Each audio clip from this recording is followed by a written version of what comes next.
Hey guys, welcome back. Hello. Welcome back.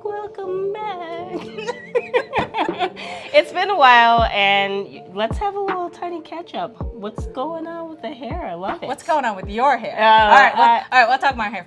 I just recolored it a little bit, so I just added a little bit more red and letting it grow out. You know, it's going to be that spooky season soon, and I needed to be extra spooky, and it makes me look more pale. I like Which it. I like, it. yeah. It's very vibrant. And I always love your changes of hair I color. know. I decided, they said blondes have more fun, so Yeah. I kind of wanted to try it out, rocking it a little bit. But redheads. I'm just kidding. We're both switching it up. Sure. But let's get back to this wine here. What do we have today? It is another Pinot Grigio because, Sam loves the Pinot Gris. I love Pinot. So this is a Dune Gris, and I'm not even going to try to pronounce that. We'll put it in the description below. But it kind of looks like one of those, like, rosé blend types of white wines. You know, how they try to kind of infuse it. And I haven't tried this one before. This is a new brand, so Just give it a shot. let's try it. Cheers.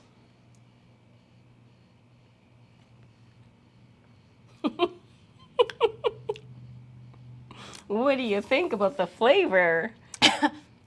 The first sip is fine. Going down my throat. Has a little bit of an aftertaste. It's not terrible, but it's not good. Yes. Not bad even. Just. I like the smell. I like the color. The initial taste is great. It's just that aftertaste. It's got like I don't even know how to describe it. It's like a funky. Maybe, I'm not trying to put it down, but maybe I am. Did they leave it in the sun for a day and then put it back in the fridge? Do you know what I'm saying? No clue. But it's just, oof. It's not, I'm going to drink it. We're going to keep drinking it. We're still going to drink it. Yeah. This might be one of the wines that if someone's like, hey, do you want a glass? I'll be like, no, thanks. But like she said, We'll remember it. We're going to drink it anyway. Probably wouldn't buy it again, but we'll save the rating for later. Yeah. So what do you think we should do today? I think we should talk about some movies that we've both seen recently. And I think it's not a review, but I think we should discuss them. Yes. Because I think that they have some interesting things, have some scary things, of course, and that's why we're here. Yeah. The first one I know that we talked about looking at was Hell House LLC. Yeah. It's actually something I really like. It's one of my, honestly, it's one I've been recommending to a lot of people lately. And I think that it's a good one to start with. And if you haven't seen this movie, just some of the things that we talk about might be a spoiler alert. So Hence the discussion, not a review. Yes. So yeah. Just kind of a brief synopsis. What would you say is the story, kind of a short storyline of it? Sure. A group of haunters, in the sense that the people that create the haunted houses during the season, for us all to enjoy, they go and find this old building in a town, and they are taking the month to set up for October to open their haunted house. Some things go awry. Yep. And they're documenting this the whole time. So Yes. this is kind of a document-esque movie as well. Yes. And I really like it. So should we get into it? Yeah. So the town is Abaddon, which I thought was kind of fitting. One of the princes of hell. And I really like how I didn't know what was going to happen next in this movie. Some of the elements that stood out for me were kind of like and I'm not a big fan of clowns, so it's very hard for me, but I kind of like how they positioned it in different, like the clowns, they're all supposed to be dummies. Mm-hmm. And then like one was just standing at the top of the stairs, and he thought it was one of the guys fooling around. That creeped me out. Mm-hmm. But for me, it was just mainly things happening to different people at different times, but it all correlating to one, like, hey, did you hear this? No, it was so-and-so playing a joke. I don't remember what the guy's name was, but Well, and that's actually one of the things I like was none of the actors in it are well known at all. Like, I have no idea who these people are. You know, they don't need a big name to make the movie good. I really liked this movie, and setting up for a haunted house. So they had to also, this is an old abandoned building, so they're using whatever's already there, props. Of course, they're bringing in their own. And being that it was an old hotel, they also have to stay in this abandoned place because all their money is put into this haunt. They're expecting to make their money in that month of October.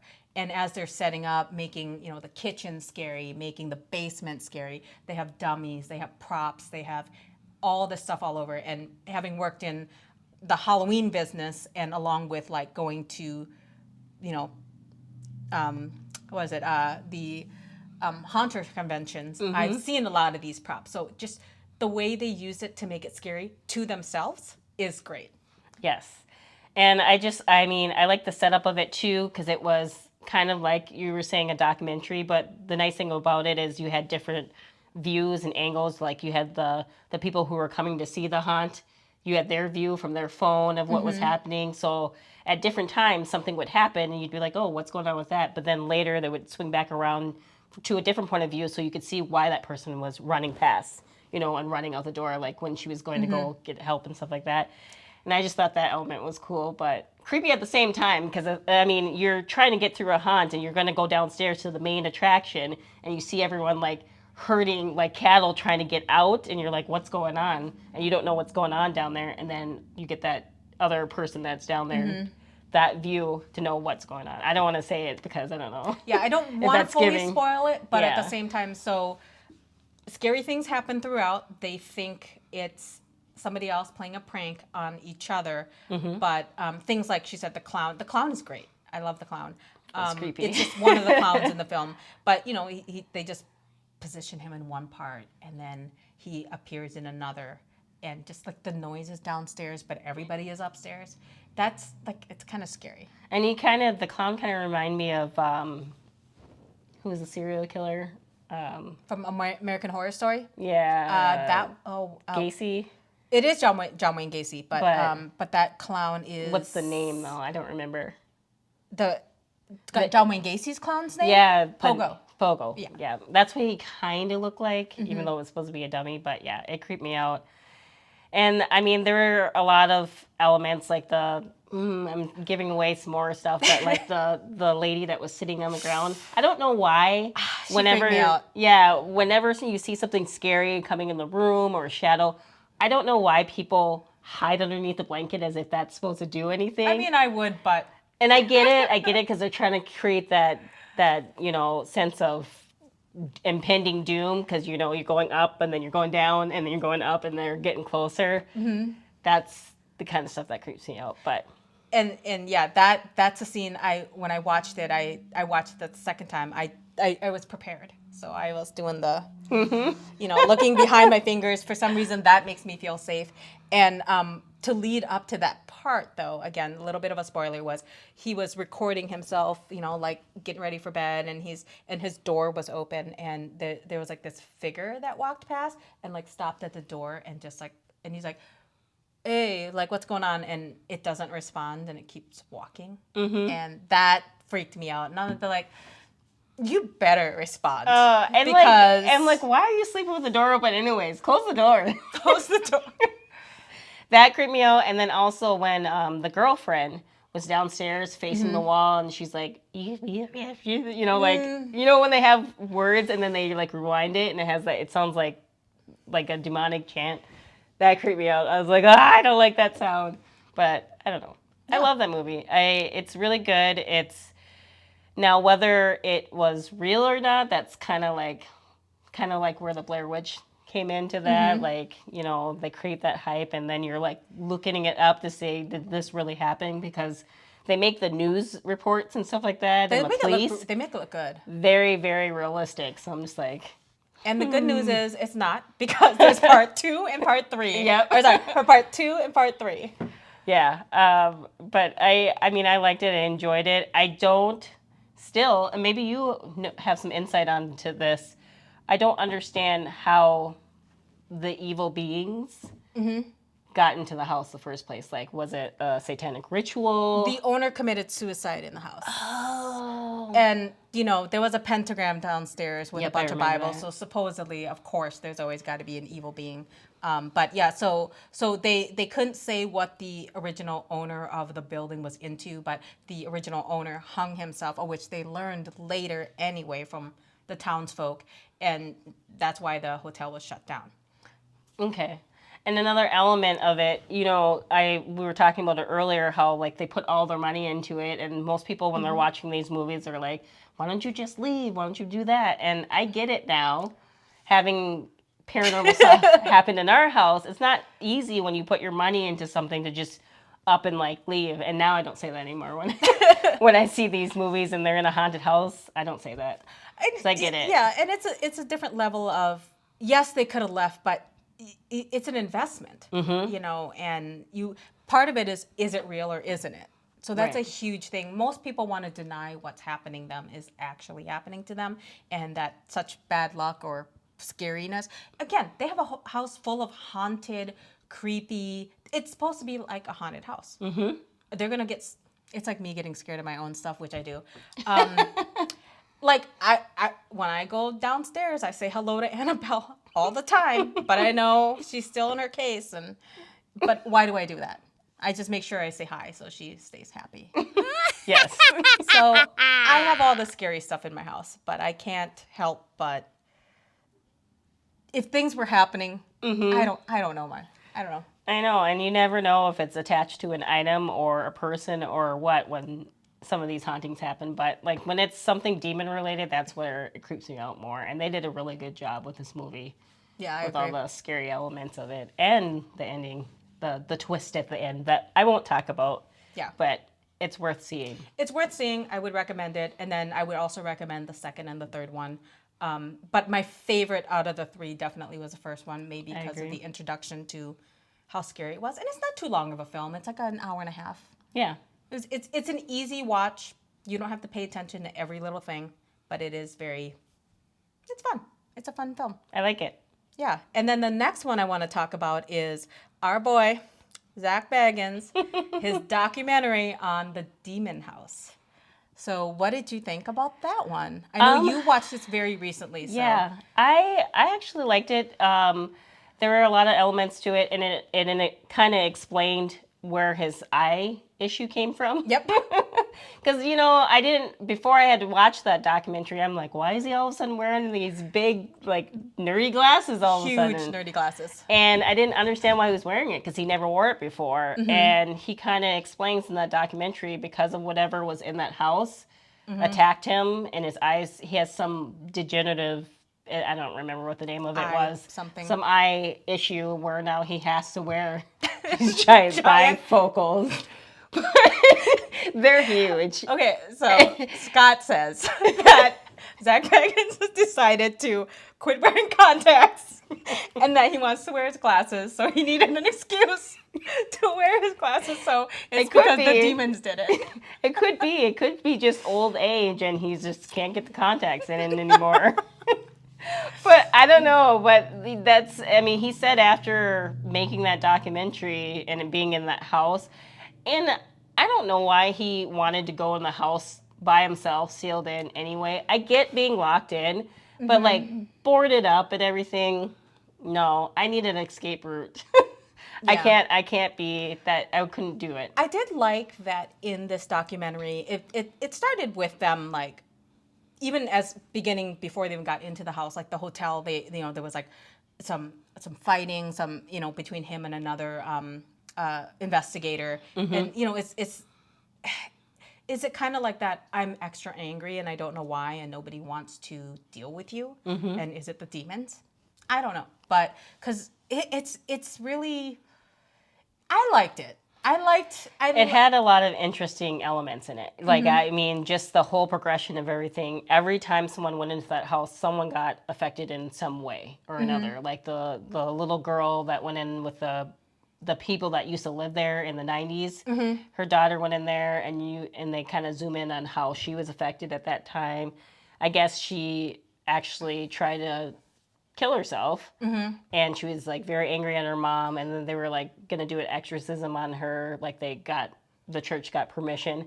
But it's just like stuff like that. Everybody who went in there, they would show the progression of something how they're reacting, or like if they're just doing weird things like clenching their hands or sneaking Like off to weird go downstairs. ticks Yeah. that they had.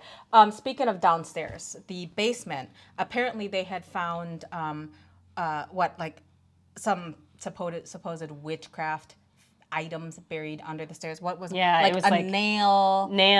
it was like a children's sock, just like weird stuff like that, like items, kind of like it looked like personal items, like if you're either trying to curse someone or like you're doing some kind of ritual or offering. And they also had said something about one of the previous owners, like ex-boyfriends, was trying to do something to her and thinking that that person might have did those things in the basement. And I mean, I don't know, those items they just seem dirty to me. But I only know so much about curses and voodoo and hoodoo and, Santeria with whatever Yeah. they were trying to do. I just felt like a lot of the items, I don't know much, but I don't feel like they were like really enough to curse anybody. It's not like it's not like your lock of hair. It's not like you're something a lot more personal to you. Yeah.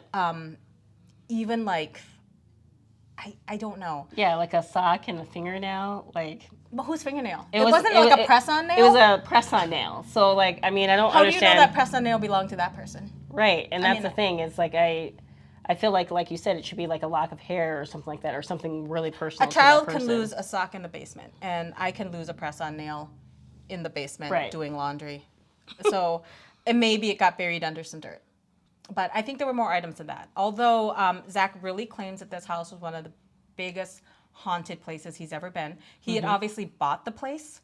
And one thing I thought was cool in the documentary was he talked to the squatter that was in there. Oh yeah. So there was a guy squatting in this house, and the guy seemed fine. I mean, he didn't really seem like, I don't know if it was just more of a basement thing or not, but he didn't seem like this place was haunted. Yeah. Like, he didn't really say that there was a whole lot going on. I'm sure there was maybe some noise here and there, but if you're not invested in it, wouldn't you GTFO? Right. Like, so I did like that he actually spoke to the person that was squatting in there for however long that person was. And one of the things I will say was when we went to visit the Zach Bagans Museum, so Zach tore down the house and he reassembled the staircase going down the basement. And I think the walls were the brick. That's the only thing he kept, right? Is the staircase He kept and all then of the it. dirt. He kept a lot of it because some of it is still in that storage room. Oh. At the end of the end of the film, but he had the stairwell like reassembled in his museum. And when we saw that, it's not anything you can like go touch or walk. It was behind like this glass, so it's so dangerous, Myra, that you cannot like the Dybbuk box. touch it. Yes, it's like the Dybbuk box where it's in this room. The whole box gets a room and you walk around it, but this whole staircase is in a corner and you get to look through it through a glass because it's, dangerous that you shouldn't encounter it. Kind of off topic, did you feel anything when you walked through that museum with all those haunted objects in there? Yes, I felt a couple things. I didn't feel comfortable in there's a small closet doll room. Ooh. Yeah. And I did the RIP tour, which is the VIP tour, which I actually would recommend if you're going to spend the money to go through there. It is a guided tour. You can't just walk around. It is worth going to. And with the VI or RIP tour, you get like a t-shirt. That's great. And you get to walk into little areas that the normal people don't get to walk through. They're on your tour too, but it's kind of like you get to stay here, but these four can look. You can look around the corner, but you can't walk into the doll room. So I didn't feel comfortable there. It was kind of like when I watched your video and that doll with the Ouija board on it. Oh, like looking at that was it. I didn't feel right looking at that. And and then he had like Peggy the doll there at the time. And was that the real Peggy? Yeah. He has Peggy there. And I don't know at the time if he just borrowed her, because I don't think he bought her from the person. I think he might have just put her there. But yeah, I saw Peggy. I said hello. She didn't make me feel uncomfortable. But that doll room made me feel uncomfortable. There were certain like areas that made me feel a little uncomfortable, but nothing The basement, and you get to go in the basement if you do the RIP tour, where Bela Lugosi's mirror is down there. Oh, I really wanted to see that. nice. Didn't make me That's feel cool. uncomfortable, but it was good to see, and it was, yeah. That's what I wondered because I mean I know that I still watch his episodes, but I know that sometimes he'll talk about his haunted museum and the reactions that people have, like people passing out. They showed one lady running out and throwing up because she was affected They by have something. an extensive, what do you call that, when you have the waiver? Oh, They have an extensive waiver. You probably go look at it. It's that they want you to sign, which you do, and in case you do feel faint or something like that, and they're not responsible. The people that work there did seem to have good things to say. Like they had a good, they like working there. They like working for him. They say he's a nice guy. So. Yeah. Nice. They visiting. seem happy because I asked them like, why do you want to work here? And a lot of them were like, well, we're the paranormal and. Yeah, I mean, also you working for Zach Bagans, that'd be kind of cool. That'd be kind of cool. Run into him every once in a while. But Run into him. oh my. Oops. Yeah. Sorry, but no, I really liked this documentary because it had all the paranormal elements that I expected, but also like the mild possessions. They weren't like crazy over the top of this person's obviously. And then I'm like, at first I was like, I don't know how much of it I believe because, it just, some of it seemed a little hokey. But then like the one doctor guy that came in there to test the EMF and stuff like that, having his organs shut down and stuff, and him being in the hospital, I'm like, would they really fake that? I mean, and put that on TV if it didn't really happen? His eye thing, I don't know. I'm still iffy on that. The jury's still out. Did he kind of have like a major headache and then like some things happen and it could have been timing. I'm not going to say it's not right. effectively some paranormal, but they had some very interesting evidence on camera. Well, and then his cameraman that ended up quitting ended up kind of going a little crazy after that. Like he like shaved his head, he tattooed like 666 on his hand and all this stuff. But it's just stuff like that. The only thing that bothered me in the documentary, and sorry, again, this is a spoiler if you haven't seen it, but you should still see it anyway, is towards the end when he was in the bedroom, his camera was in focus the entire time. He sets it on the bed because he hears a voice, which you can hear it audibly in there. And then the camera goes out of focus. It never focuses again. And then you see the black shadow man walk past. Oh, yeah. That's the only thing that bugged me. It's like your camera was in focus the entire time, and then the one piece of evidence of something walking by, it's out of focus. Come on. That bugged me. Suspicious. I'm still mad about that. And then he's like, let me out of here, because he's trying to run, and he's like, my eyes. I would have probably, and like I said, I wasn't there, so it could have happened. But I probably would have believed it more if the camera didn't stay out of focus when the one time figure, that it was a little bit more of a solid evidence. Yeah, that's the only thing that bugged me. But everything else was great. And I think that the film was made very well. Like, if you ever watch the show, they do a pretty good job of editing and stuff anyway. But I think as a film, it was really good. Yeah, I liked it. And I mean, there was one anomaly that I couldn't explain in there because they did a good job with that one. They showed the different angles of the cameraman, so you knew it wasn't his hand. You knew it wasn't like his bag strap or anything like that. You can see all the angles. You can see where his shadow is. And then when he was kind of panning around, you see like this weird black anomaly come out and then kind of go into the wall. I believe that a little bit more because I'm not a camera expert, so I don't know if that can be faked or added in. But I didn't see any jumps in the time loop at the bottom, so I thought that was real. But that was it for me, just the ending with that out of focus camera. I'm just like, come on. Because that's how it is in the ghost shows. Like, it's like they're always filming the area, and then as soon as they turn around, something happens there, and they're like, did you hear that? Did you see that? But the camera's not that way. It's like, come on, all these cameras you have around, like nothing caught it, but yeah. And similar to like any of like the ghost videos we watch on YouTube or whichever, it's always like they're panning around and then it's like that tiny little thing in the corner and it just happens to be a little human shaped, Mm-hmm. but it's probably a shadow, and it's like, well, I mean, it's not that I could tell. There's there's certain ones that absolutely look a lot better. Yeah. But there's definitely ones that's like, oh, they're searching for ghosts. Yeah. So. And I think the best one for me, kind of getting off topic again, was in the Ghost Adventure in the beginning when they were at the Goldstein Hotel, I think it was. You see Nick walk out of the room and then you see like this kind of being following him. That was good. And then also the stuff moving in there. So I liked it back then.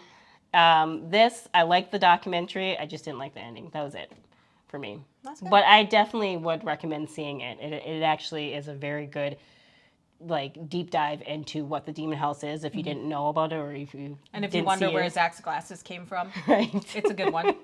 Because I think we all were like, okay, is this? And then he started wearing it more and more in the episodes. Yep. We just thought maybe it was just like a fashion I thought it was a statement. That's what I thought it was. I had no idea until I watched this documentary that's what it's from.